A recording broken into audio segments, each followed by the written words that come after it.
Shalom and welcome to the Israel Policy Pod. I'm Neri Zilber, a journalist based in Tel Aviv and a policy advisor to Israel Policy Forum. The holidays are nearly upon us and 2025 is almost over, so you know what that means. The annual Israel Policy Pod end-of-year awards are upon us. It's truly a tradition unlike any other, especially since I don't think we did it for the last 2 years, for obvious reasons. But this highly prestigious ceremony and podcasting gimmick is really useful in order to look back at the historic, challenging, frankly crazy year that just was, take stock, and focus on what Israel and the Middle East have in store for us in 2026. If it's anything like the past year, well, I don't even want to think about it being anything like the past year, but as always, handing out the awards and predicting the future with me are Israel Policy Forum's very own Chief Policy Officer, Michael Koplow, and our dear friend and former colleague, Shira Efron, a senior fellow at the RAND Corporation and their distinguished Israel Policy Chair. And don't worry, just because this is the end of year episode, and it's a big one, doesn't mean it's actually the last episode of the year. We should have a few more for you before the ball drops, don't worry. But given the vagaries of Dr. Koplow and Dr. Efron's schedules, we're doing this now, a few weeks early. So if anything happens between now and December 31st, you know who to blame. But on a more serious note, I would like to take this opportunity to thank you, our dear listeners and viewers. Remember, we're now a video podcast available on YouTube, for all of your support this past year. Through wars and more wars and ceasefires and even, dare we say, some positive moments, I'm always amazed when people from all over the world, believe me, either write in or come up to me and tell me personally, I listen to the podcast. So thank you all truly for tuning in. It always amazes me. And if the mood strikes you as well, 'tis a season, as they say, so do make a donation to Israel Policy Forum. 2026 is sure to be the best yet. If not in Israel or the Middle East, that may be a bit too much to hope for, but at least for this podcast. With all that, let's get to Shira and Michael.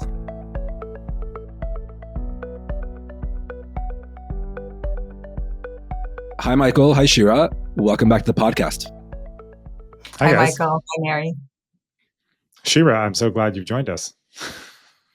She deigned to join us. You didn't invite me last time. You went without me. I wasn't even aware until I heard you that you did this without me. I mean, you're allowed to. I'm not jealous.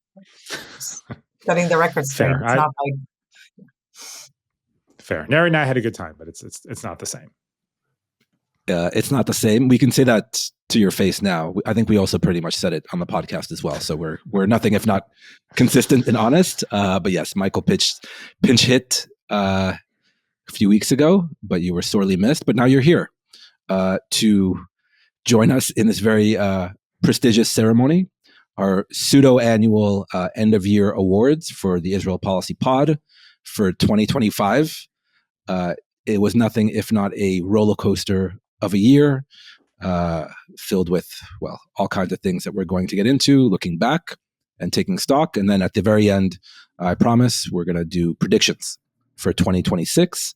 And that'll be, I think, even more interesting. But enough chit-chat, enough small talk.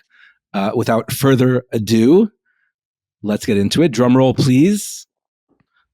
The first Israel Policy Pod end-of-year award is for the biggest surprise of 2025. Michael, do you want to start? Sure.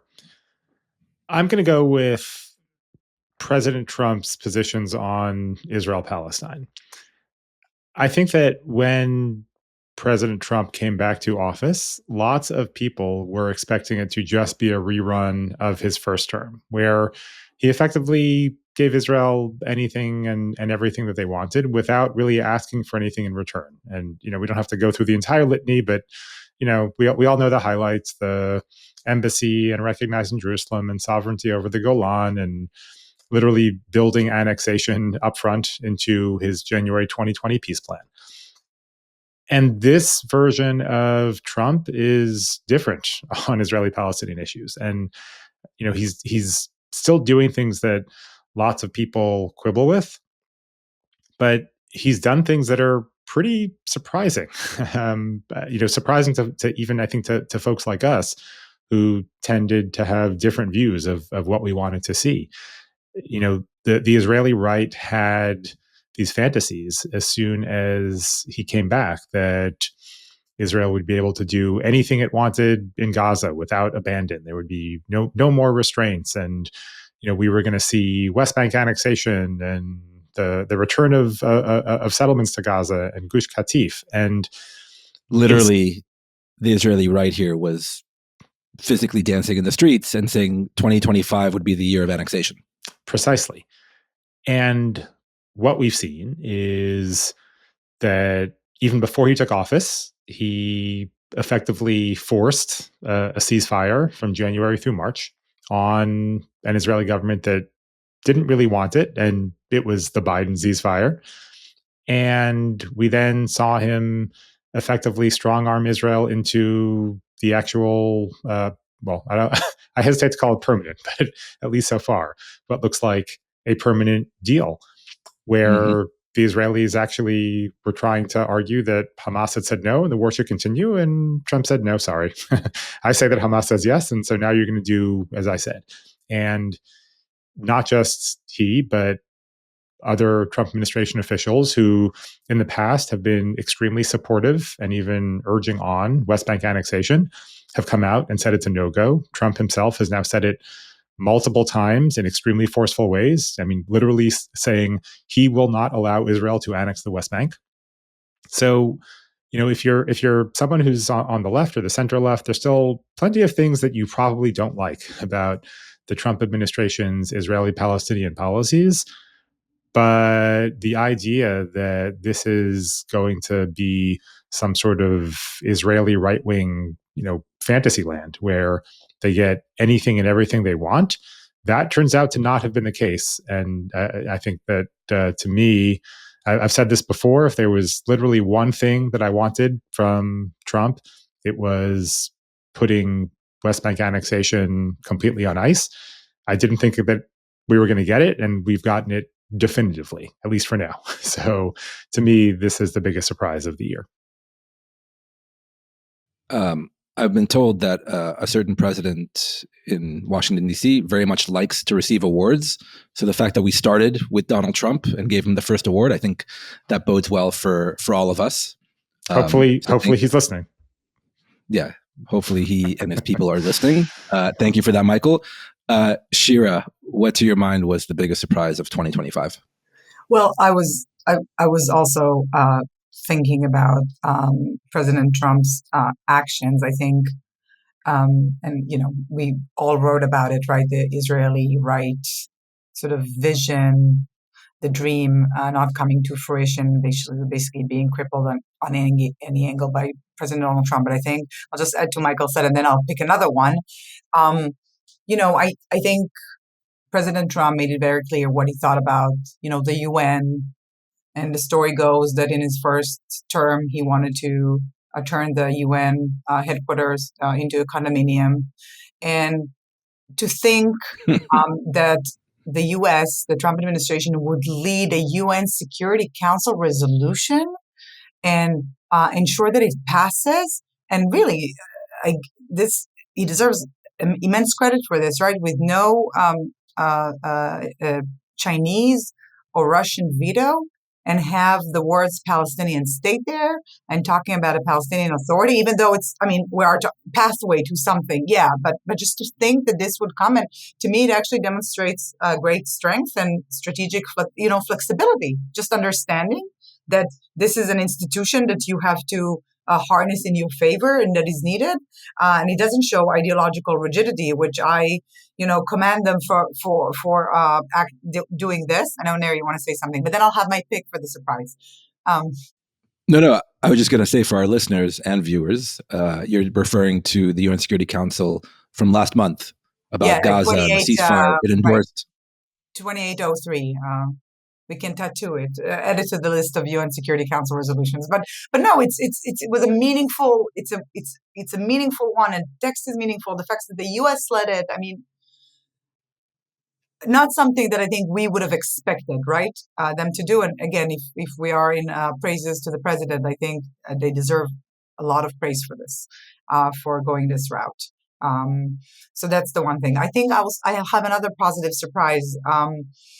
As we were discussing over the past 2 years, the state of the hostages who will return and debating the numbers of how many living ones. And sadly, we know many of them have died in captivity, right? We talked, I think 41 have lost their lives in captivity. But all I've heard, including from intelligence folks here in Israel, is that Hamas does not know and will not be able to recover the bodies of many remaining hostages. We were talking about double-digit numbers. And I'm really, it's such a sad ending, but the fact that families of hostages, except for one who's obviously remaining, were able to have disclosure and bring them to a dignified burial. And I hate to say this is definitely not praise to Hamas. I don't want it to look like it, but I'm surprised that Hamas actually made an effort to bring back the bodies of the hostages. I did not expect this. On the living ones, we can talk. I actually, we can analyze why Hamas decided to actually give up on what we thought was its biggest asset in negotiations, and I think it's because they got what they wanted. But the remains and the bodies, really, and I'm surprised, and I'm very, very happy to admit that I was wrong, because I was anticipating a lot of, a few Rona rods, obviously the Israeli airman Navigator never returned. We were expecting a few cases of those, and for now we have one, and it's terrible enough. But I hope they find him and return him. But it's not the high numbers that I at least thought we were going to have. Most certainly a very welcome surprise. And the one remaining deceased hostage still in Gaza, Ran Gvili, heroic Israeli policeman who was off duty and leapt to the defense of southern Israel and was killed fighting Hamas terrorists, and his body was taken into the Strip. So his family is still very much waiting for him to come back, but he's the last one. I thought you were going to go maybe bigger picture with that, Shira, because one of my biggest surprises of the past year is the fact that we actually got a Gaza ceasefire deal, and that Hamas agreed to release all the hostages as part of it. And that the war, as Michael said, for now has somewhat ended. I was very skeptical, as you both know, and as our listeners know, that we would be able to get to that point.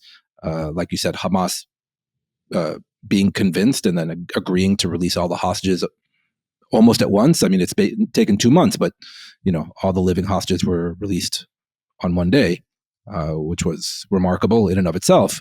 And that the Trump administration and the others, the international mediators, convinced urged Bibi Netanyahu to agree to the deal. So for 2 years, we were kind of waiting for this big bang of a deal. And then we kind of got it very quickly, early October. And it just kind of happened, which was remarkable and a big surprise, because all of us were, I think it's fair to say, fairly skeptical that we could actually get to that point. We don't need to kind of relitigate how we got to it, but it was it was a surprise nonetheless. I mean, my official answer for the biggest surprise of 2025, it may be the most obvious. Israel's launching of a outright war against Iran back in June. I mean, as you and I both know all too well, Shira, and as our listeners know as well, I was very much surprised by the launching of the war, the timing of the war.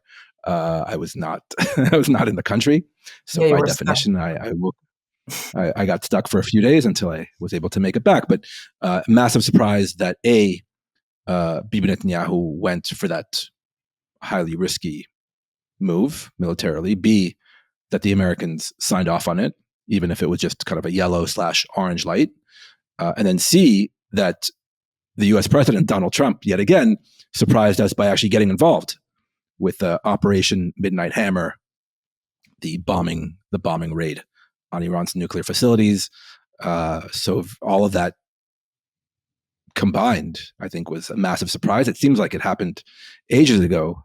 It was just this past year. So, major surprise. I think my honorable mention will go to the strike on Doha, on Hamas headquarters on September 9th. That's my honorable mention for the biggest surprise of 2025. Nobody expected that when it happened, one bright afternoon, but it happened. And with regard to that surprise, nobody can convince me that Israel didn't get the tacit agreement of the Trump administration. Michael's laughing. I think I've come around on that as well. People might remember that I was wavering as to what I thought, but I'm with you, Neri. I think at this point, there's no way they didn't know about it ahead of time. No way. The question is, what is ahead of time and what is knowing? If there's what are you no, getting another PhD? But I'm saying that if it was like, oh, by the way, we're doing this now, and it's like, wait, now, and it's right in time to turn off some systems, but it's not in time to weigh the pros and cons. Anyway, I don't have information as to whether the United States knew or not. I think, Neri, you were cheating. I think you chose 3 awards. You had the strike on Iran. You had the ceasefire deal. You have the strike on Doha. I mean, yeah, it's okay. Yeah. I'm just going to say I might have more in some categories, but have zero ideas for others. So I can choose what I'm in. I like this. I like this precedent for my next 7 answers. These are like what I hear happens in youth sports. Everybody gets a medal, so every event gets an award. No, I wanted just to get it in there because those things really did surprise me. But now you give me another idea for 2. Okay, now I'm going to go with 2 for my next one. Okay, well, Shira, you can start us off on the next award. The second award we'll be handing out goes to the most underappreciated or undercovered story, issue, event of the past year. Basically, what flew under the radar but really should have gotten more attention over the past 12 months. Okay, that's the award. But where are we going to get to the biggest winner, right? Because that's the biggest prize. I feel bad for Donald Trump, though. I don't know. I mean, maybe he can get 2 prizes. As many as needed. Every category. Sorry, go ahead. Listen, if he can get a FIFA Peace Prize while he wants a Nobel Peace Prize, then I'm sure we can give him multiple awards too. Fields medal for math. I mean, but honestly, it doesn't. It's not about awards. Yeah, we have to give credit where credit is due. What is underappreciated and undercover? I think, Neri, you just gave a few examples of this insane year, right? So every week here, there's not a week that goes by without something crazy happening. So it's really hard to choose. So I think relatively under the radar, because everything else seems so much bigger, and this is more continuous, is there are the processes that are happening in the West Bank. There's Michael spoke about annexation that was stopped and vetoed by the Trump administration, but that is the de jure official annexation. There is the facto annexation that is happening that is taking place in a variety of forms. We won't get into, but in very sophisticated ways, using ecological farms and as a means of taking over land with the full support. I mean, it's an enablement, structures, facilitation of the government.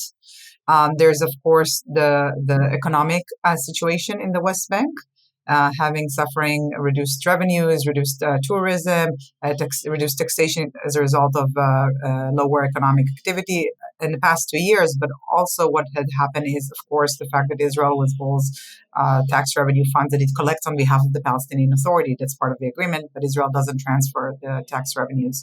It's been, but it's been over 6 months. It's been good. And I think it's the longest period in modern years that they have not, so people have not received salaries. We're talking of many, many, many civil servants in critical positions. And, because I am usually quite tough on the Palestinian Authority, I think they need to undergo reforms, right? But to our US listeners, we just saw what happens when there is a government shutdown in the US and people don't get their paycheck. Mhm.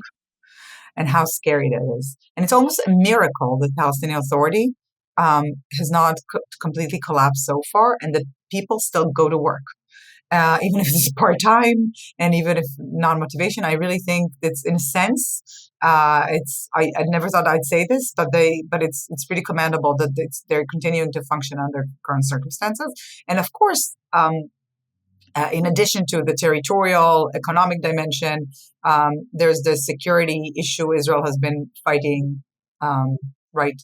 Hamas also in the West Bank, and that included a lot of activities against Hamas in the refugee camps in the West Bank, but also daily raids in city centers, stuff that we had not seen previously, right? For the idea to go at 10 o'clock in the morning on a Monday into the security square, security square in Ramallah. Those are things we just have not seen. And of course, last but definitely not least, is the settler violence. It's no other way of it's Jewish terrorism. Of course, it's not the entirety of the settler public, not at all. But this is a problem that is not addressed in the full seriousness. And it's appalling, it's immoral, it's extremely dangerous.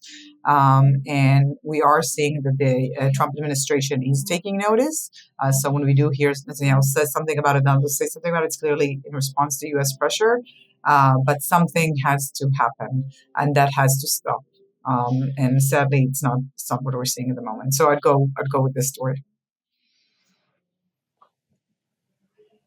Absolutely. The West Bank, I think in normal days, would be front and center in the conversation, on the front pages of newspapers, leading broadcasts. But given all the other fronts, I know this firsthand, it's gotten short thrift. But all the things you just said, Shira, are extremely worrying, each one on their own, but combined, and then combined with Israeli government policy and this Israeli government's policies on the ground. It's nothing short of a massive transformation on the West Bank from a position that wasn't great to begin with, even before this year, let alone 3-4 years ago. Right. And I just want to add to this, because I think this is something that at least my friends in Israel don't get, is that when there's a meeting between President Trump and MBS, Mohammed bin Salman, right, and speaking about normalization and what does he want? We have a ceasefire in Gaza, and this lack of understanding that when others look at the Palestinian arena, obviously they don't just look at Gaza and what's happening in the West Bank and the processes there. They undermine, I think, a lot of the chances for what Israel wants from existing partners and potential partners in the future. And this is perhaps because it's underappreciated and underreported also in Israel, this story. Michael, thoughts regarding the West Bank, and also your most underappreciated or undercovered issue of the past year? No question on the West Bank. Shira is completely right. You understand how it happens, right? There's been so much focus on Gaza, but we've said on this podcast many times, if it weren't for October 7th, the West Bank would be front page news almost every single day. And we're now in something of a post October 7th period, given the ceasefire and phase one of what's going on in Gaza and all this activity around moving to phase two. And you're seeing a little bit more coverage of the West Bank, but it's still not nearly where it should be. And it's going to be a much bigger story. And I hope that people are on top of it before it metaphorically explodes in their faces. For my Undercovered, now that we're doing multiple, I'll start with my honorable mention. Really underappreciated, which is I've created a monster. You have created a monster, which is the Gaza Humanitarian Foundation. I think everybody understands it was covered. Everybody understands that it did not work. But sorry, Neri, you look like you were about to. No, I was going to say, I was like, Undercovered. I mean, we I personally, and then all my other colleagues in the media, we spent a lot of time and a lot of words on that. But sorry, quite Correct. obsessed. So, messed up. yes, I'm not going to argue that it was. I'm not going to argue that it was undercovered. I do think there's an aspect that is still underappreciated, which is that even though the GHF obviously didn't work, and I've harped on this before, but I just can't let it go. People still insisted on repeating the numbers that they would give out of meals that they provided. And I think what's still underappreciated is that the GHF did not provide even one meal to one person. They provided a 45-pound box of dry goods that had to be cooked without cooking utensils or cooking materials or working kitchens. So, you want to say the GHF provided however many tons of supplies, that's fine. But people still keep on repeating this nonsense about the GHF providing however many tens of millions of meals or hundreds of millions of meals they claim to have provided. And in reality, they did not provide one meal to one person. So that I think is underappreciated. That's my honorable mention. The real thing I want to focus on is, and this is definitely undercovered, is Israeli treatment of Palestinian prisoners. And this is going to make some people upset, but it's important to focus on. Mm-hmm. People will remember that when living hostages were about to come home, there was all sorts of talk in the Israeli press among American Jews about how the hostages were going to be in very bad shape. It's what people expected, and I think that they ended up being in better shape than we thought, but certainly they went through horrific torture by Hamas. But people said, oh, watch what happens, juxtapose Israeli hostages with the Palestinians who are released from Israeli jails. And as it turns out, many of the Palestinians who were released from Israeli jails were in abhorrent condition. They had injuries. They had injuries that were untreated. There was evidence of torture and beatings and starvation. Almost all of them had scabies, a thing that happens in overcrowded situations. There was an audit from the Israeli Justice Ministry, the Public Defender's Office, a few days ago of Israeli prisons. I think they went to 8 Israeli prisons. And what they reported was that in every single one of them, Palestinian prisoners are being horribly mistreated. Again, they're not getting medical care. They're not being adequately fed. They're being beaten. It's disgraceful. And to the extent that there's been a scandal in Israel over treatment of Palestinians in Israeli custody, it's been the State Taman affair, which hopefully is on people's radars. This was the thing that led to the removal of the military advocate general.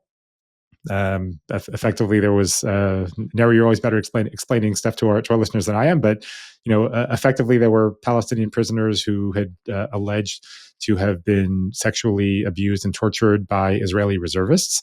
And when the military police came in to arrest those reservists, there was effectively a January 6th type movement where Israeli protesters, including members of Knesset, stormed the State Taman military base in protest that these reservists were being arrested. And the scandal in Israel isn't so much that these allegations happened. It's that the military advocate general leaked a tape of it happening. People are more upset that it was exposed than it happened. And this is what happens when you have Itamar Ben-Gvir as national security minister controlling the Israeli police, where he walks around boasting about the horrible conditions he has instituted for Palestinian prisoners. It doesn't matter what you think of Palestinian prisoners, and many of them absolutely deserve to be in Israeli prisons. If we're going to talk about Israel as a democracy and we're going to hold up Israel favorably in comparison to all sorts of other authoritarian countries in the region, then this absolutely cannot go on, and there can't be any justification for it. And this week, Itamar Ben-Gvir and 4 other ministers from his party, Otzma Yehudit, literally wore yellow newspins on their lapels in the Israeli Knesset to show their support for a bill that they are introducing to reinstitute the death penalty for terrorists. Now, think whatever you want about that bill. Maybe it's a good idea, maybe it's a bad idea. These are Israeli ministers who are purposely taking the imagery of the yellow ribbon for hostages and turning it into a yellow hangman's noose. Nothing about that is okay. And if you look at that and you laugh and you say, "Oh, ha ha ha! Look at how well they're owning the libs. Look at how well they're trolling folks on the Israeli left." This is exactly how you get to a situation where Palestinians are almost certainly being tortured in Israeli prisons, and very few people care, and it almost never gets reported.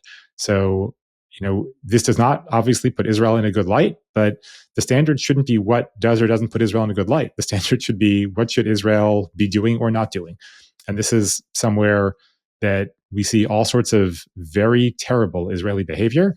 And I think if there were more focus on it, perhaps it would stop. Very strongly put, Michael. Very well put. I think it's an issue that deserves more attention. And by the way, not only attention by people outside of Israel, but by Israelis themselves. Is this a country of laws and a democracy or not? Is the IDF a real Western military, or is it a militia? And people like Ben-Gvir and others maybe have their answers. They would rather it be a militia in the service of a certain ideology and a certain worldview. But that's not what this army and this country were built as. And I dare say they, for the most part, it's not how this country and this military have acted over the past 8 decades of its existence. With, again, there have been certain exceptions here and there, but this is, like you said, coming from the very top and being allowed to happen. And it's a direct result of putting someone like Itamar Ben-Gvir in such a powerful ministerial post where he has this kind of influence. So thank you for bringing that up. This is going to be a sharp transition, but I'll stay on the theme of maybe more domestic Israeli affairs. I'd argue my award for the most kind of underappreciated or undercovered story of the past year, and really over the past few months in particular, is the big issue domestically in Israel of ultra-Orthodox conscription into the military. So Haredi enlistment in the IDF. This may come as a surprise to our Israeli listeners and viewers because it's such a big issue here, but that's precisely why I'm bringing it up, because I don't think it's fully understood outside of Israel how big of an issue it is domestically. Literally, it's the top story, has been the top story now for weeks, if not months. And again, you see it's not just polling numbers. The vast majority of the Israeli public and really the Israeli Jewish public in favor of enlistment, a real enlistment law for the Haredim, for the ultra-Orthodox. It's the stories you see and the people you see raising their voice against what this current government wants to pass as a real conscription law. You see religious nationalist reservists and their families getting up and saying it's a disgrace that we have served for 300, 400, 500 days over the past 2 years, and the whole segment of Israeli society is exempt. You hear parents of fallen soldiers, again, in the media or even in the Knesset, getting up and saying, why did my son fall in battle and your son is not even enlisting and in defense of the country? Is my son's blood less equal than your son's blood in terms of the defense of the state of Israel? And again, this issue dominates, on a daily basis, the discourse here. And yet, Netanyahu and his government, at least for now, are rhetorically and otherwise posturing like they want to pass the current bill that's being debated in the Knesset committee. But the interesting thing is that Netanyahu's inside Netanyahu's coalition, there's a mini rebellion brewing, not only from certain religious nationalist Knesset members and even ministers, i.e., kind of pro-settler ministers, but even from within the Likud, from MKs that understand how wildly unpopular this issue is and how wildly unfair this issue is. And again, whether they're doing it for kind of political gain and, they're trying to, figure out what their next steps are, or whether they actually believe what they say publicly, these politicians from within the Netanyahu coalition, it's immaterial. Because on this issue, literally the only issue for the past 2 years that they've actually dissented from the party line dictated by the prime minister up top. So I think for everyone on the outside of Israel, I think this is a major issue, which will have kind of ongoing ramifications, which we can get into in the predictions for 2026. But I thought it would be important to highlight that, and also throw in some kind of domestic Israeli politics, to balance out all the love for Trump and all the Palestinian affairs. Moving right along. The third award we're going to be handing out is for the biggest loser of 2025. Michael, do you want to start us off? The biggest loser of 2025? Sure, I'll start us off. Honorable mention, Bougie Herzog. Bougie Herzog. Oh. There is no way that Bougie Herzog, the president of Israel, there's no way that Bougie Herzog wants to be put in the position that Netanyahu put him in, where he's submitted this official request for a pardon. Of course, it's not really a pardon because a pardon involves admitting that you've done something wrong or being found guilty. What he's asked for is for Bougie to just make his trial go away without admitting any guilt.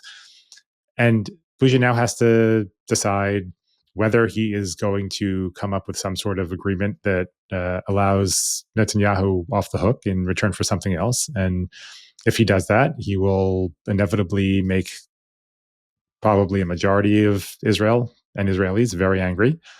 Or he can decide he's going to do nothing and make a significant minority of Israelis very angry and hand Netanyahu a very potent campaign issue for the next election to stir up his base. Definitely not a position that Bougie Herzog wants to be in. And so he's my honorable mention for biggest loser of 2025. But my real answer is American Jews. Oh, okay. Yeah. We're not doing too well, in case people haven't noticed. Obviously, anti-Semitism is up in all sorts of ways. We are being squeezed in every direction, right and left, whether it is left-wing protesters outside of a very prominent synagogue in New York protesting an organization that is there to explain to American Jews how they can make Aliyah, and having Zohran Mamdani, the incoming mayor of New York, say, well, that wasn't okay, but also synagogues shouldn't or sacred spaces shouldn't be used in violation of international law, which isn't really isn't really a thing, and in my opinion is not even remotely relevant in this case. We have Tucker Carlson hosting effectively a neo-Nazi, Nick Fuentes, on his podcast, and having that be defended by some of the most prominent Republican institutions like the Heritage Foundation, having President Donald Trump and Vice President J.D. Vance kind of wave it away and reiterate that Tucker Carlson is their good friend. We have Marjorie Taylor Greene just this week, and who's now in some places almost becoming a hero on the left because of her falling out with President Trump. We have her saying that the reason she doesn't vote for anti-Semitism resolutions in Congress is because there's way too much focus on this issue, and also she's not in AIPAC's pocket, as if AIPAC has anything to do with resolutions condemning anti-Semitism, as if this should have anything to do with how you feel about Israel or pro-Israel organizations. And we have opinions in this country all over the place, becoming scarier and scarier by the day. I'll mention the Yale Youth Poll, which was released, I think, a couple of days ago, that has all sorts of terrifying numbers on anti-Semitism and Americans holding anti-Semitic views. I mean, people should Google it. I'm obviously not going to go through all of it, but I mean, you got 21% of all Americans agreeing with the statement that Jews in the United States are more loyal to Israel than to America, and 40% of voters saying they neither agree nor disagree. And when you look at 18 to 22-year-olds, 30% of them agree that Jews in the United States are more loyal to Israel than to America, and 35% say they neither agree nor disagree. And you have numbers like this on, there's a question about whether Jews in the United States have too much power. Again, here, it's 16% overall agree with that, and 31% don't have an opinion. They neither agree nor disagree.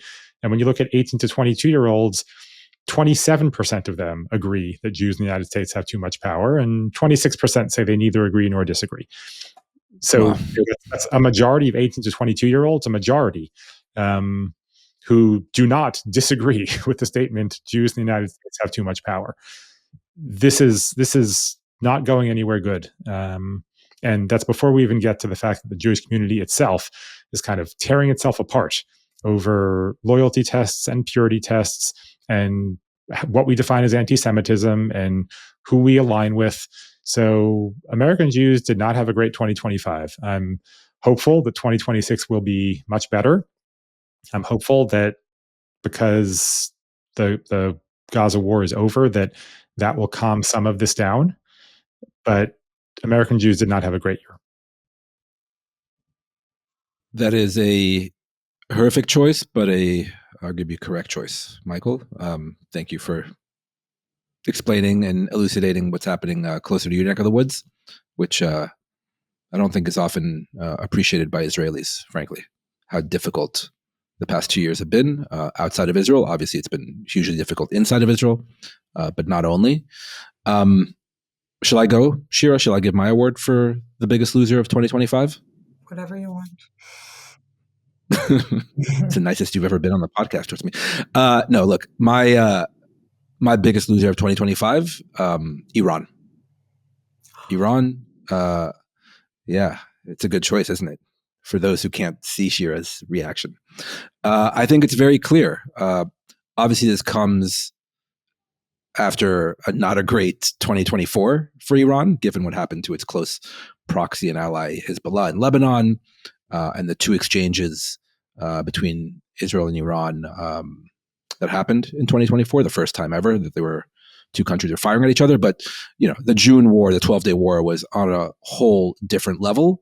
And no matter if you think that it was, how did Donald Trump put it, a complete obliteration job vis-a-vis the Iranian nuclear program or not, it's very hard to argue with the fact that Israel came out ahead after the 12 days. Really a remarkable piece of, military action taken by Israel. And it wasn't a given that the war would look like that. Obviously, there was major damage on the Israeli home front and I think over 30 casualties, but far less than anybody could have imagined and what actually was officially estimated by the IDF. So I think Israel did a lot more damage to Iran than Iran did to Israel. Iran effectively has no air defenses anymore. Its nuclear facilities are either severely damaged or, completely damaged. Again, assessments differ.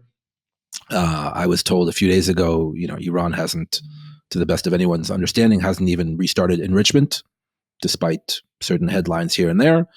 Yes, they're trying to reconstitute their ballistic missile program, but that's essentially all they have, combined with all the domestic turmoil predating the war, but also coming out of the war. Supreme Leader Ali Khamenei is probably at his weakest point ever. He's not a young man by any stretch of the imagination. Succession battles inside Iran, to say nothing, by the way, I completely forgot to mention, the senior command was taken out in the early hours of the Israeli operation, a bunch of nuclear scientists. I mean, it goes on and on. So now, effectively, Iran is stuck between a rock and a hard place, doesn't really know which way it should go strategically, and is kind of just trying to lick its wounds and buy time while attention, I suppose, is focused elsewhere. But I don't think it's arguable that it came out a massive loser from 2025. And by the way, two things happened that could have implications for the future. Number one, Israel showed that it is willing and able to strike Iran in a real way, right? That wasn't a given. None of us quite knew that it was militarily possible. And number two, a U.S. president showed that he was willing to strike Iran, also a first. So, it doesn't augur well for Iran's future. And, maybe we'll get into it in the predictions about what 2026 holds for the Islamic Republic. Shira, you're up. Okay. It's almost like I want to take my time to respond to what you said, but I'll connect it to my. Do you disagree? I think that the way we define what it means to be victorious and what it means to be loser is different. Speaking with Iranians and hearing in Iranian eyes, they had Israel and the U.S. come at them. They still fought until the last day. I know from Israeli defense officials who were really impressed with the fact that with no air defenses, they kept firing. And Neri, if you came back to Israel, I think by then you were back here. The last day here was oh my God. I mean, they kept firing. They kept firing a lot without air defenses. The fact that they, of course, I don't think they have the full truth, so they overestimate the damage they made in Israel, but the fact that they were able to penetrate the most sophisticated air defense systems in the world is for them an achievement. And the fact that they imagine, they think that what Israel really wanted was a regime change. And in Iranian... Which is not true.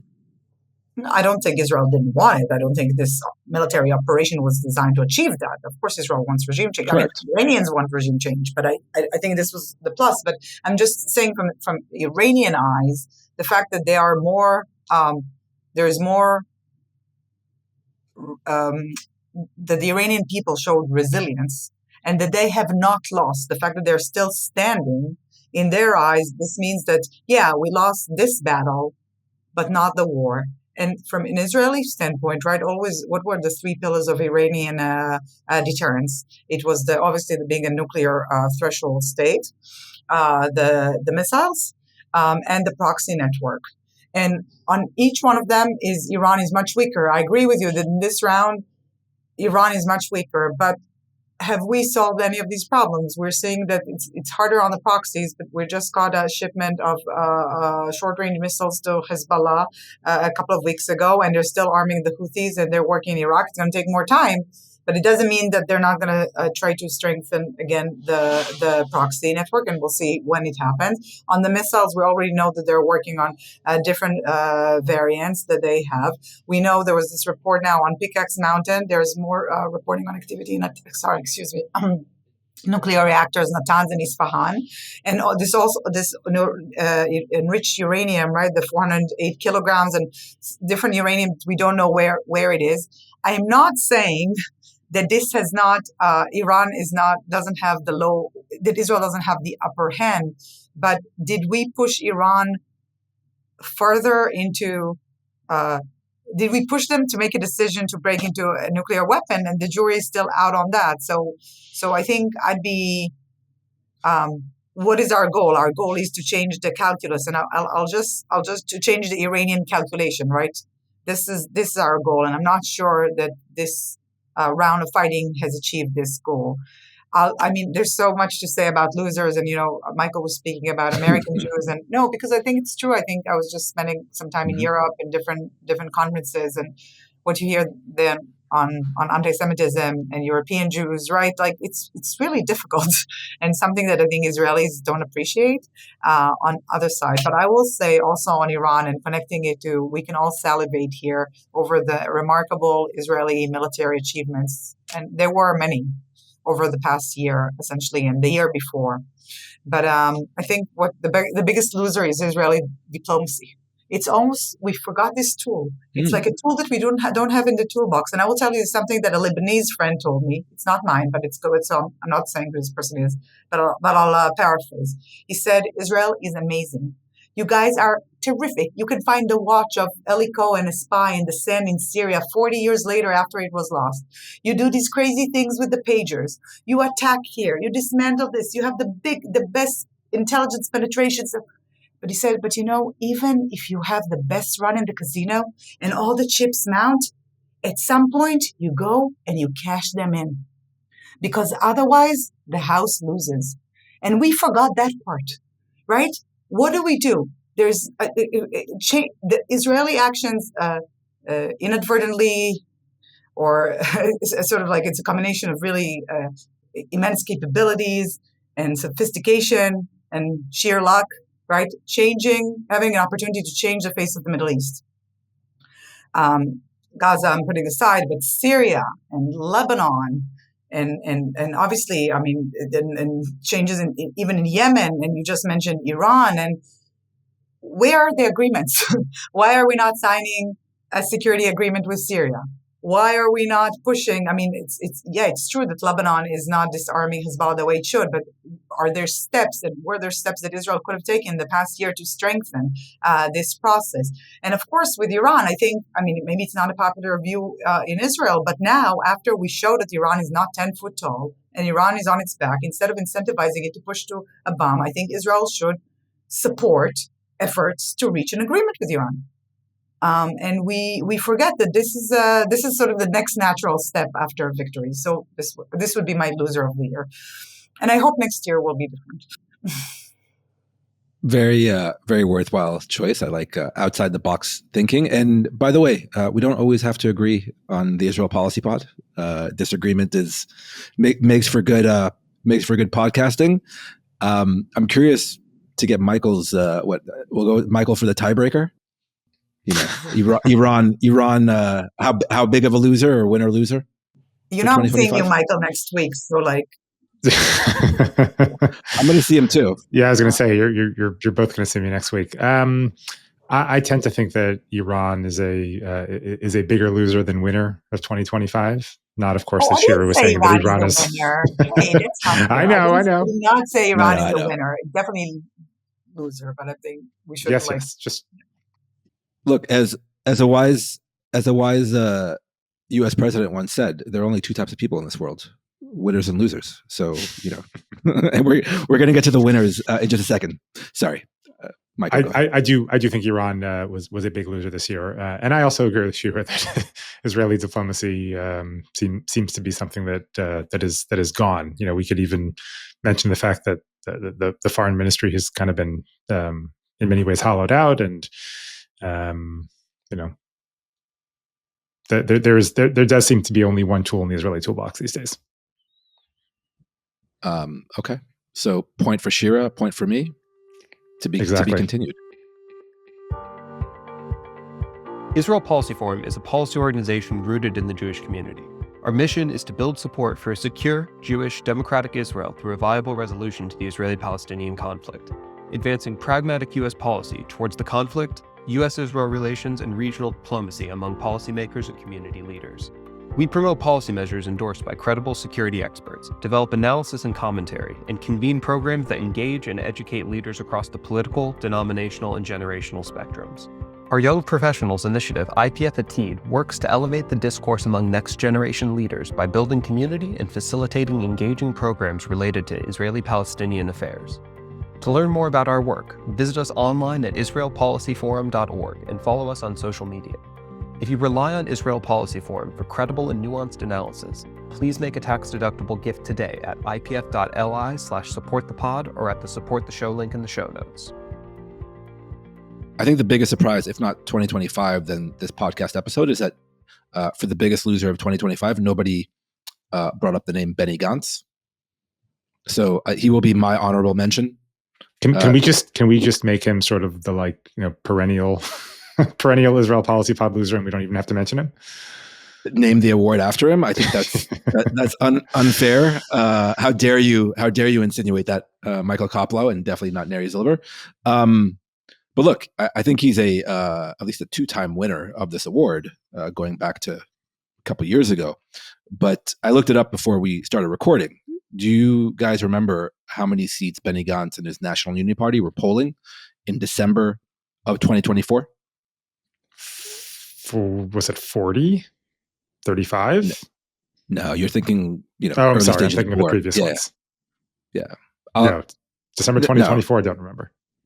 19. Still very high. He was the second largest party, according to the polls, behind Likud a year ago. And now, as some of our listeners may be all too aware, he's below the threshold for entry into Knesset, i.e. he doesn't even get 4 seats. And yet another close political ally, Gadi Eisenkot, broke from him earlier this year. So it's a long list of allies and number twos that Benny Gantz has not been able to get along with. And now his political future is very much in doubt. And by extension, the prospect for the anti-Netanyahu bloc is very much in doubt in the next election. If he runs alone and doesn't get into the Knesset, he could waste votes and waste seats. Again, depending on whether you think Benny Gantz is still in the anti-Netanyahu bloc these days. But I was at the demonstration in Habima Square in central Tel Aviv a few Saturdays ago, and this was really the first time that most of the opposition leaders came out publicly together to protest. It was in favor of the establishment of a state commission of inquiry into the disaster that was October 7th. So Naftali Bennett was there, Gadi Eisenkot was there, Yair Lapid was there, Yair Golan was there, as was Benny Gantz. And Benny Gantz, and I was watching closely next to the stage, Benny Gantz stood in a corner by himself.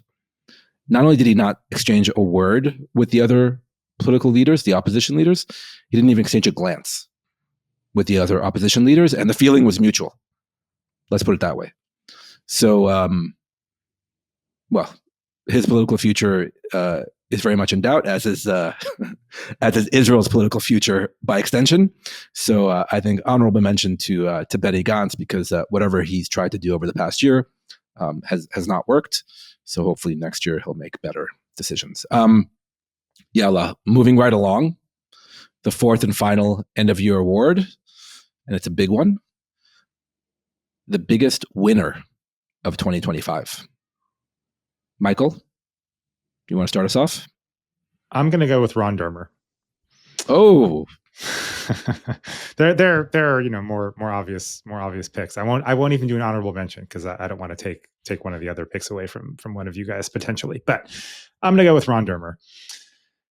Ron Dermer's he's said this for years. Kind of the mission of his life was to get Israel and the United States to bomb Iran's nuclear facilities, and he spent decades trying to make that happen. And this is the year that it happened. And I think that he probably worked on this issue more. I don't want to say for longer, because Bibi Netanyahu, of course, has been talking about this forever as well.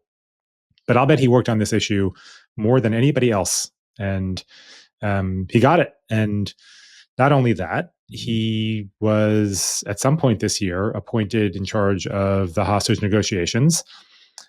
He got widely panned for the job he was doing. Hostage families were very upset with him. But guess what? We're sitting here now at the end of the year, and except for the body of Ron Gvili, all the hostages are back. And I have no idea what role he played in that. Whether he was helpful, whether he was an obstacle, doesn't really matter. This was the thing that was put under his purview, and it actually happened.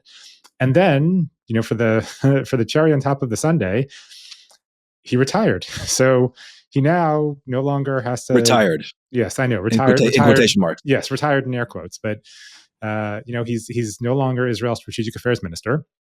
It means he's free to do other things. I'm sure that he's going to play a Jared Kushner type role, and that he's going to be heavily involved behind the scenes. Prime Minister Netanyahu is still going to lean on him for all sorts of things, but he's now officially a private citizen. There are rumors that he's going to move to the United States. So he may end up making a lot of money, hanging out in Miami, not having to deal with any of the domestic Israeli political mishigas. He literally got the thing he wanted most in the world from a policy perspective. then he gets to sail off into retirement and kind of now do things behind the scenes to the extent that he wants to do them. So hard to think of somebody who had a better year than Ron Dermer. Okay. I like this equal opportunity bipartisan podcast that we're running here. Shira, who's your choice for the biggest winner of 2025? Okay. Because I have two, but I'll make quick. So I think one, because you mentioned the strike on Qatar, and that made me immediately think of Qatar. I think Qatar started this year not great. There was clear mounting, loss of patience toward Qatar's position on Hamas. It was very clear that they're not exerting the pressure that they should have had and the leverage they should have had with Hamas. That was, people started questioning this idea of like, okay, you hosted Hamas leaders, supposedly because it was convenient for everyone, you had the leverage, but clearly by now you should have realized those are liability. Why are you doing this, and why are you not exerting the pressure on them, undermining Egyptian efforts, right? It was very clearly that Qatar was losing its position. I'm not sure how it was felt in Washington, but certainly in Israel and around the world. And then Israel, in a very strange strange decision, decided to strike in Doha. I'm not putting the U.S. I'm putting the U.S. aside on this, but the Israeli decision making here, the calculus doing this, was something that Qatar could have taken either way. But Qatar is very good at, like, when life gives you lemon, you turn them into lemonade. And I mean, talking about they definitely have not missed the opportunity to turn this lemon into lemonade and turn this crisis into an opportunity. I mean, Qatar is the darling now of different parties. They are the mediators between different conflicts, even countries that can't stand the Qataris, and it includes their neighbors. Everyone has to be nice to them, even if it's a piece of paper that's not worth much. They elevated their status in Washington, right, in terms of the alliance. The Doha Forum in Doha, obviously, which took place on Saturday through Monday this week. We're recording now on Tuesday, so it just ended yesterday. Was the biggest in many, many years, with world leaders. You had Don Jr. on one stage and Hillary Clinton on another, and Shira on this. So kudos to them for leveraging what should have been, from their perspective, they were attacked by a U.S. Ally, but that's after they were attacked by another U.S. ally, right? They were also attacked by not by a U.S. Sorry, they were attacked by Iran, right? The fact that Iran attacked a U.S.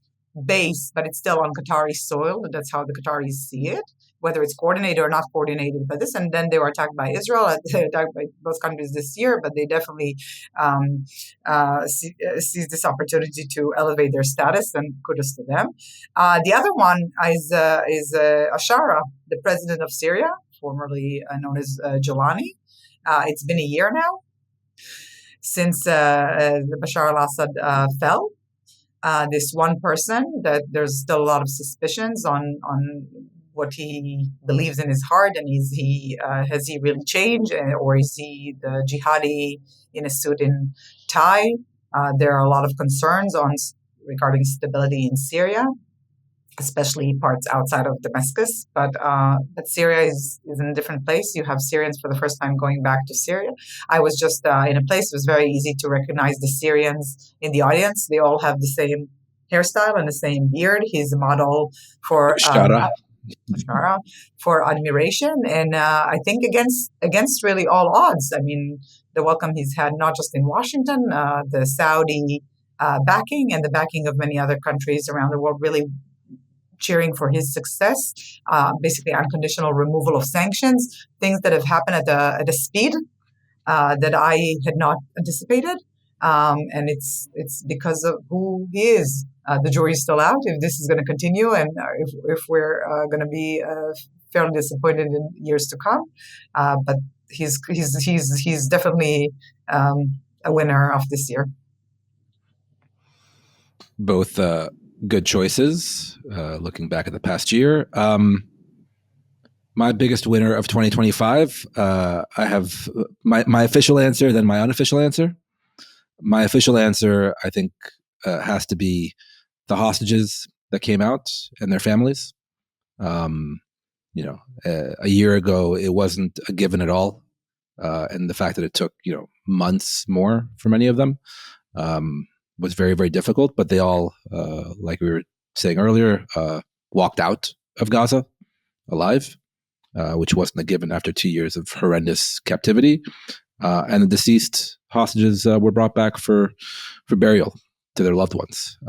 And it's, dozens of hostages, both alive and deceased, and by extension, dozens of families and, hundreds of family members and the entire country of Israel. And the day of the release, right after the deal was signed and the ceasefire came into effect in October, was the best day of the year. By far, the best day of the year in Israel. I mean, I was in Hostage Square. It was just like a weight had been lifted off of everyone. And then Donald Trump came and spoke at the Knesset, so everyone was happy about that. But, really, it was all about the hostages coming back.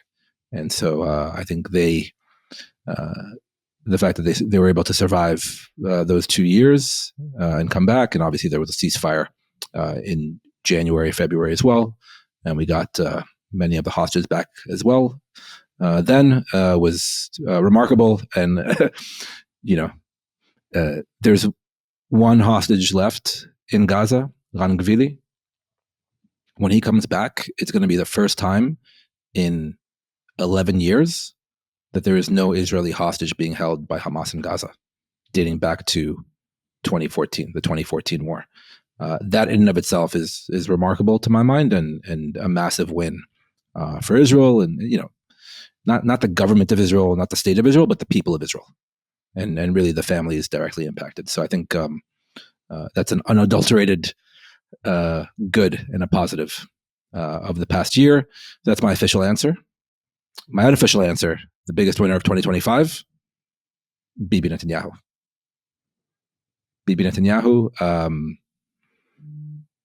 if we just look at what he's been able to do over the past year, by the way, to give him credit, not only to get the hostages back, many of them still alive. Yes, he may have been forced into the deal, fine, but he was able to get a ceasefire in January and then violate the ceasefire and relaunch the offensive like he was planning all along, and was able to get Trump to agree to that. It's a win for him. Probably terrible for everyone else, but a win for him. Was able to not only launch the war on Iran, but also get U.S. active support for the war, literally his life's mission.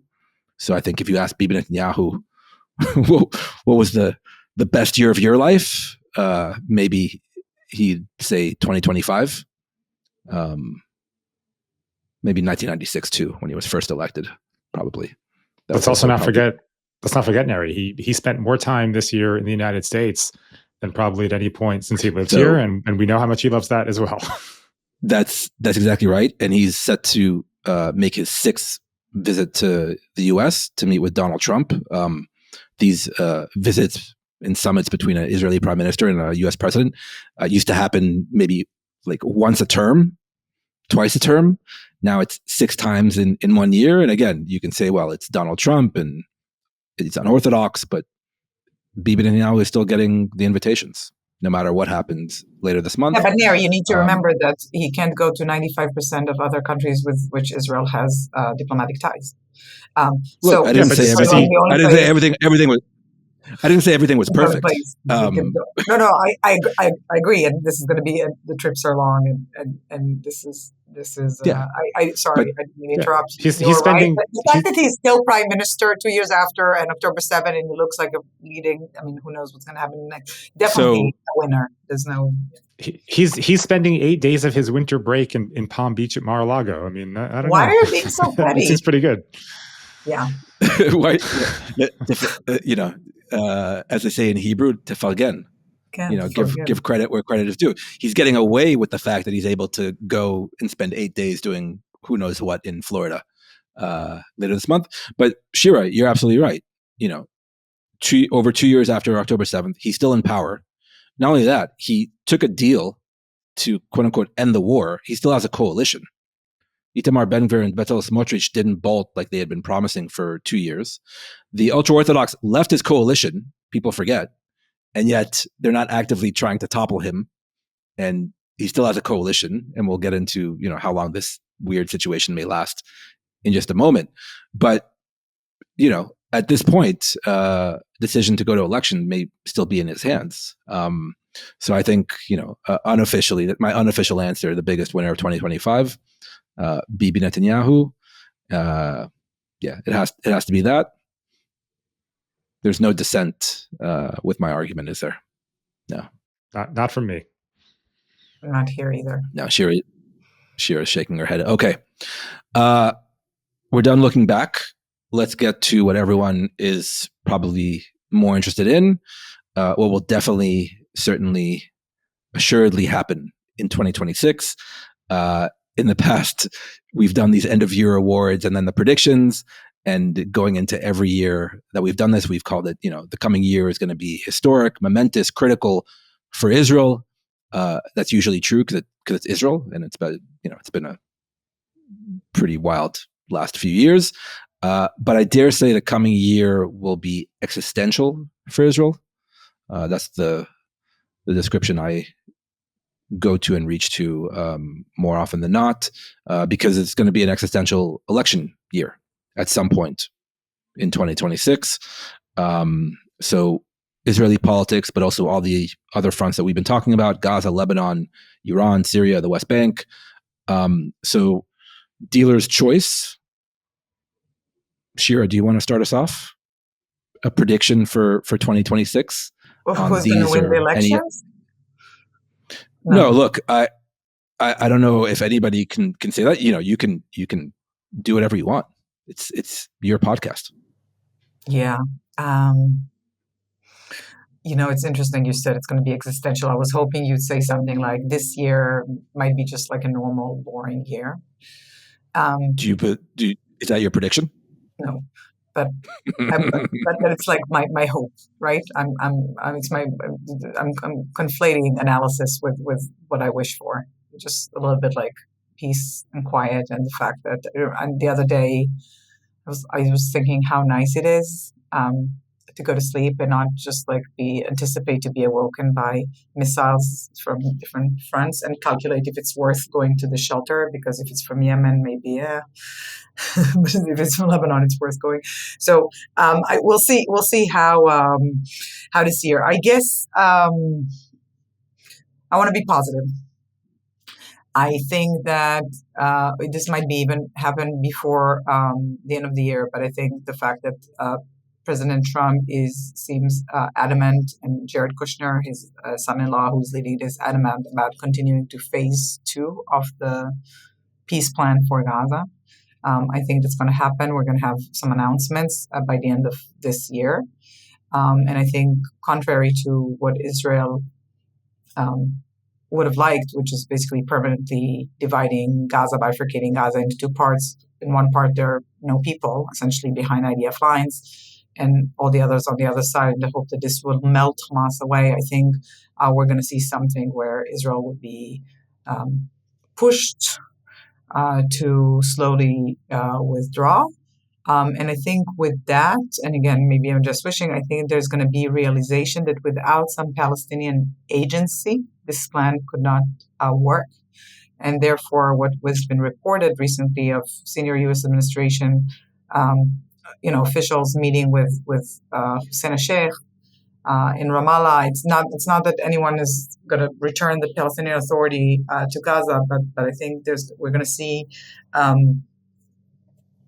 there's going to be a realization that if we don't want this to be like CPA in Iraq, where there's a small liaison office that connects the structure with the Iraqis, and fail that you have to bring Palestinians in, and it can be just Abu Shabab and clans.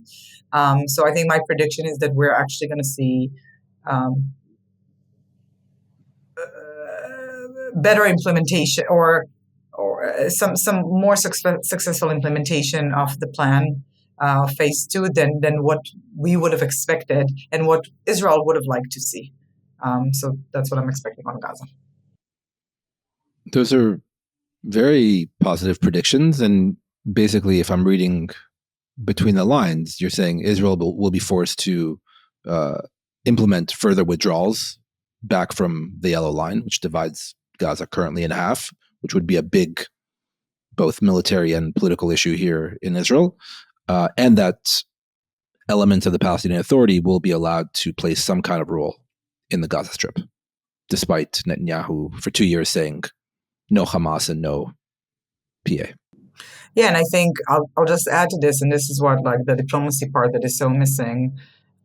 Israel can reap a lot of diplomatic benefits for saying that they allow some gradual presence of the PA in Gaza, or accepting that there's a Palestinian nationalism component to this, and in the debate about reforms, which is not something that Israel needs to bring voluntarily, right? It is now grounded in Trump administration documents to say, okay, we agree with reforms, and these are the reforms we want, and be part of the conversation. Instead, Israel is going to be dragged into this kicking and screaming and missing the opportunities for diplomatic leverage. And I'll just say, we're recording now on Tuesday. For our listeners, the crossing from Jordan, the Allenby Bridge, has been closed for a good few weeks now as a result of a fatal terrorist attack that killed two reservist. I think it was two. Reservists in the crossing.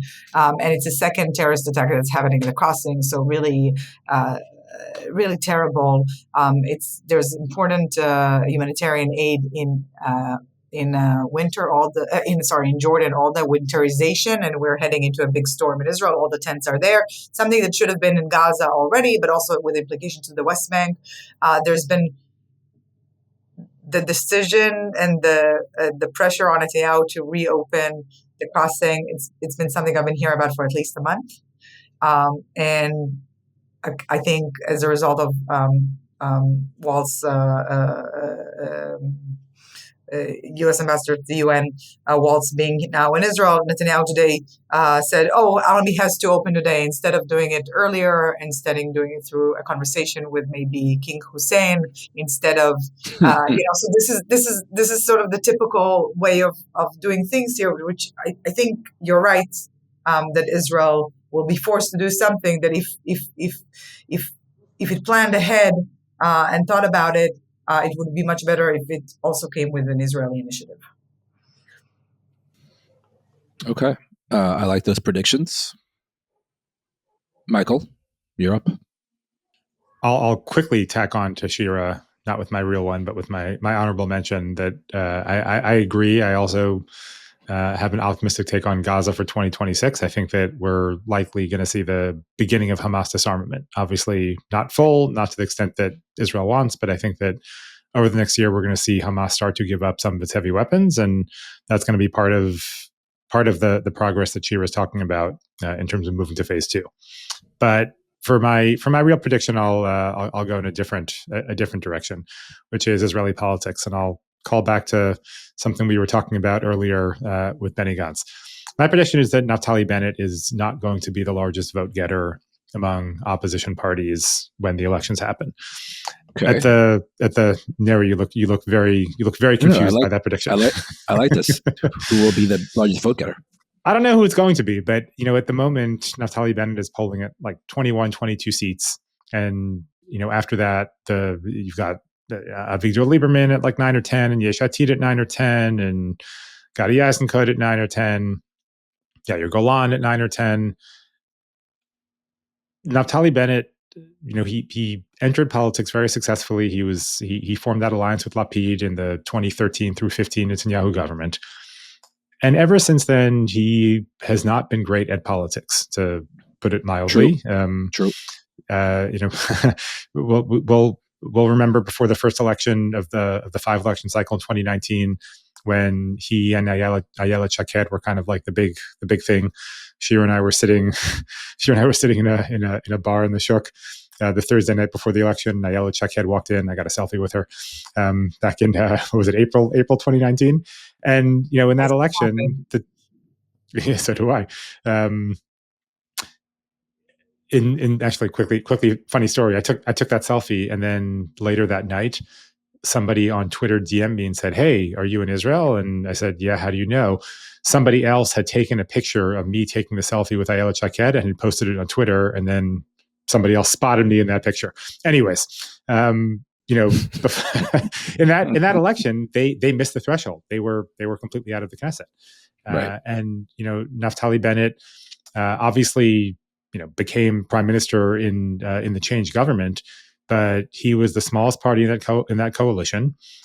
The coalition fell apart because he could not keep his people in line. The reason that government fell was because 2 people defected from his party, Amichai Shikli and then Idit Silman. He couldn't keep his own people in line, and he then left politics. And then, as a result, when October 7th happened, and I think Israelis were desperately in need of a strong opposition voice, Naftali Bennett could chime in from the sidelines, but he hasn't actually been in the opposition. He's not in the Knesset. He's not actually in politics. So, he's been successful in many ways. He's been prime minister. He's been defense minister, but I don't think he has the greatest political instincts. And in this case, you have all of these center and left of center votes who, to use the Israeli term, are parking their votes with Naftali Bennett. He's a parking lot, and that's what we saw in the past from Benny Gantz multiple times. And as you pointed out, a year ago, Benny Gantz was riding high at 19 or 20 seats in polls, and now he's below the threshold. I don't think Naftali Bennett's going to drop below the threshold, but I do think that we're likely, as the elections come closer, to see Israeli voters looking for an alternative go to somebody else. And I think Naftali Bennett will do fine. But my prediction is that he is not going to get 22 seats, and that he is not going to be the largest vote getter among current opposition parties. Very interesting prediction. I would tend to agree with you on the fact that he's not a very good politician, and that he usually starts very strong in the polls and then plummets, with 2 caveats. Number one, who else is out there? So the answer you often hear from, let's say, non-Bibiist Israelis is, I don't know who I'm voting for, right? So the undecided is probably the highest opposition party. Just I don't know who I'm voting for. I'm not happy with any of my options. So who else is out there that will be able to take those votes away from parking lot Bennett? And my second caveat is I think it'll all depend on where Gadi Eisenkot chooses to go. If Eisenkot joins up with Naftali Bennett, I think that'll bolster him and boost him. And if Gadi Eisenkot chooses, hopefully, to go with Yair Lapid, I think that'll be a big boon to Yair Lapid. I think one constellation I think may be easier to pull off than the other, and I'll leave our listeners and viewers to ponder which one is which. My prediction for 2026, and it's a near-term prediction, and it's the question on everyone's mind, really, is when are the elections going to happen? Now, by law, it has to happen until October 2026, and you hear kind of the pros here say, well, it'll either happen in September or maybe like June, July-ish. I have a different prediction. I think elections are going to be triggered in January, and they're going to happen in basically May. Well, April is Passover. Passover. But the interesting thing about the calendar this year, Passover is very early, and you have Passover, Pesach in early April, but followed very closely by Independence Day, Memorial Day, and all of that. I think it's still in April. So my prediction is that elections are triggered in January because of the holiday they'll happen in May. And this is a bit earlier than people imagine, but there are reasons for this prediction. Number one, I think all roads lead to January. So if you look at issues like passing a budget, right, or the ultra-Orthodox conscription issue, or even Netanyahu's ridiculous request for a pardon that's not really a pardon, and even, by the way, his meeting with Trump and maybe movement on phase 2 of Gaza, all of it is supposed to happen in, as they say here, the coming weeks, right? They want to pass the Haredi bill in the coming weeks, right? It's being debated right now in Knesset. The government just approved the budget, but it's meaningless because they have to pass it in Knesset, but they want to kind of do it quickly before the end of March deadline to pass a budget that already takes you into January. Bougie Herzog, as Michael alluded to earlier, said he'll make a decision, on this very serious and grave matter that he takes very, very seriously, and will make a serious decision on in the coming weeks, right? So all of it leads me to conclude that come January, either because the ultra-Orthodox will lose patience and this bill in Knesset about the Haredis is going nowhere, they'll either pull the plug or Netanyahu himself will realize, I can't pass the Haredi conscription bill, i.e. I don't have a budget that I can pass in the Knesset, i.e. This coalition isn't long for the world because the end of March deadline to pass a budget is looming anyway. So I'm going to pull the trigger on an election. And as you both know, Israeli prime ministers love nothing more than to get up there on Independence Day and give a big speech and act the prime minister, because that bolsters them in the public eye. So that is my prediction. Okay. Your prediction is on the day that I do agree with your analysis, but I mean, can you give a prediction? Thank you. Your what's going to happen? What's going to happen in the elections? No, look. What is Bougie going to do with this decision about pardon, which is actually a decision to cancel the trial, right? So basically, I thought you were going to talk about the next round of Israel and Iran, but sorry. No. First, okay, I will answer 1-1. I love how Shira, she's like, okay, she's calling me out on my on my rhetoric. Okay, look, I'm a daily newspaper reporter. My horizon is like maybe my next deadline. But be that as it may, I will answer your questions one by one. Look, first of all, Bougie Herzog, right? The issue with the pardon, right? Netanyahu is not willing to leave public office. He's not willing to retire. That is essentially the core demand. There are other demands that are kind of floating around it, but the core demand is, okay, are you willing to actually leave office? This notion that you hear floated that he's gonna retire, he's gonna resign temporarily and then come back for the next election doesn't fly, because as we all know, if the election is deadlocked, you need to be prime minister to continue at the head of a transition government. So there's zero chance he either resigns temporarily, or definitely zero chance, less than zero chance, he retires completely. All right, so let's get that off the board. That is the major stumbling block for Bougie to pardon him. And yet, Bougie can get up there and say, as part of the wider package, all kinds of other things that the anti-Netanyahu liberal camp in Israel want. Bougie will say, look, it's not for me to decide whether Netanyahu can continue as prime minister. It's not for the judges sitting at the Supreme Court in Jerusalem to decide whether Bibi Netanyahu can continue as prime minister. We are going to allow the Israeli public to decide if Bibi Netanyahu can continue as prime minister. And as part of the deal, Netanyahu has to disperse Knesset and go to an election. And this will be a referendum on whether Netanyahu is fit, appropriate, whatever you want to say, to lead Israel. Okay? That's the pardon issue. And that's, I think, how Bougie may try to find his way out of the very difficult position Netanyahu has put him in. All right. Your second question, war with Iran is not happening till after the Israeli election, if at all, right? Netanyahu can't go, I'm speaking just in domestic Israeli political terms, Netanyahu can't turn around to the Israeli public next week and say, hey, by the way, I'm bombing Iran again because we didn't finish the job in this historic existential fight that happened 6 months ago in June, and I, basically lied to you. And by the way, you all have to go back into the bomb shelters again. No, it doesn't fit his message, the war of resurrection, as he likes to call it, the war of redemption, as he likes to call it. No, he will go into an election campaign as the great winner, the great victor of, he doesn't call it the war of October 7th. He calls it the war of not October 7th. October 7th was the generals and the IDF. Everything that happened after October 7th is, Bibi Netanyahu. That's a message he's going to take to the public. So there's zero chance, unless Iran does something frankly stupid, that Israel will trigger another war with Iran. And then finally, you say, who's going to win? Is that, what was your the real question? Is Netanyahu still going to be prime minister? I think all three of us in the last 2 years have, declared the death of Netanyahu's political career, and he's clearly proven us all wrong. So, is he still going to be prime minister?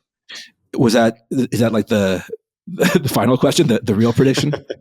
Yes, I'm taking over Israel Policy Pod. I'm now asking you, Neri. Look, I don't think the honest answer, nobody knows. There are a lot of moving parts. There are going to be new players that come in, different mergers, and acquisitions on the political stage. I don't think anybody can, either on a podcast or otherwise, can give you a straight answer. To borrow a phrase from Shira, I want to remain optimistic and hopeful. So I believe that not even Bibi Netanyahu and his remarkable political skills will be able to overcome the stain of October 7th and the massive damage that this government has caused, frankly, even before October 7th, and that if the opposition can get its act together and its ducks in a row, that it can somehow pull off a change in government. By the way, barring that, my other prediction is that Bibi Netanyahu will remain prime minister, because there are going to be elements in the current opposition camp that will cross the lines and say, in the interest of national unity after 2 years of war, et cetera, we are going to join Netanyahu in coalition and save Netanyahu from the extremists on the right and the ultra-Orthodox, et cetera. But again, we can record a podcast before the next election where we can actually give our informed predictions. But for now, I'm just sticking to a May election. That'll have to do. May election. I think that last unofficial prediction or non-prediction is a strong one. Yeah, it's not my official prediction. We went way over, but this was a massive end of year podcast. Shira, Michael, you have to go make dinner. I think those are appropriate parting words, because life continues. Michael, Shira, my prediction for the year for next year is that I'll still be making dinners. Not good dinners, but I still have to feed children. You and me both. Thank you both for your time. I'm 100% sure you're a better cook. Is that the next award for next year? The best cook of the podcast, the best cook of the year? Sure, let's do it. Yeah. Chag Sameach upcoming. Happy holidays. Enjoy the new year, and I'll see you on the other side. Thank you both, as always. Take care. Thank you. Bye, guys. Okay, thanks again to Michael Koplow and Shira Efron, as always, for their generous time and insights. Also, a special thanks to our producer, Jacob Gilman, our editor, Tracy Levy, and our assistant producer, Eden Jesselson, as always, and to all of you who support Israel Policy Forum's work. Do consider making a donation to Israel Policy Forum so you can keep being a credible source of analysis and ideas on issues such as these that we all care deeply about, including this podcast. And most importantly, thank you all for listening, and a happy holidays and Chag Sameach upcoming to all those celebrating.